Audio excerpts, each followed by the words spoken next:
আজি 1 মাঘ আৰু ক'তো যোৱা নহ'বই কাৰণ মানুহজনৰ অফিচ আছে সেইকাৰণে আৰু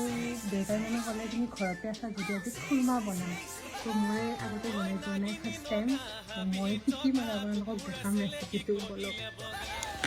প্ৰথমতে আধা কেজিৰ অলপ কম ময়দা লৈছোঁ অলপমান নিমখ আৰু বেকিং পাউডাৰ আৰু আধা কাপতকৈ কম হ'ব ৰিফাইন গোটেইখিনি ধুনীয়াকৈ মিলাই লৈছোঁ আটা মাৰাৰ নিচিনায়ে মাৰিছোঁ আটাতকৈ অলপ কম পানী লৈ টাইটকৈ মাৰিব লাগিব তাৰপিছত 40 মিনিটছমান ৰেষ্ট কৰিব দি থৈছোঁ তাৰপিছত ডোটোৰ দুভাগ কৰিছোঁ এটা লাড্ডুৰ দেউতাই ধুনীয়াকৈ বেলি কেনেকৈ কাটিব লাগে ধুনীয়াকৈ দেখাই দিছে অলপ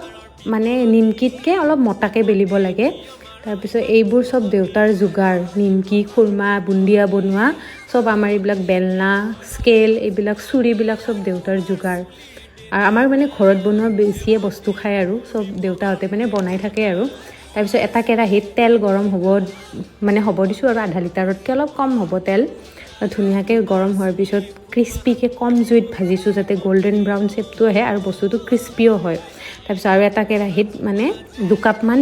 চেনি পাউডাৰ লৈছোঁ চেনিটো আমাৰ আগৰে গুড়ি কৰা আছিলে নৰ্মেল চেনিও 2 কাপ দিলে হৈ যাব আৰু চেনি পাউডাৰটো ধুনীয়াকৈ অলপ ইলাইচি খুন্দি দিছোঁ দি মিক্স কৰি উতলিব দিছোঁ যাতে কেৰাহীত লাগি ধৰালৈকে মানে বস্তুটো উতলি দিছোঁ তাৰপিছত ভাজি থোৱা এই খুৰমাখিনি ধুনীয়াকৈ মিক্স কৰি গৰম মিক্স কৰি থাকোঁতে ধুনীয়া এনেকুৱা খুৰমা হৈ গ'ল আৰু বহুত টেষ্টি ক্ৰিস্পি আছিলে আৰু যোৱাকালি মই ঘৰত গৈছিলোঁ তেতিয়া দেউতাহঁতে নিমকিও বনাইছে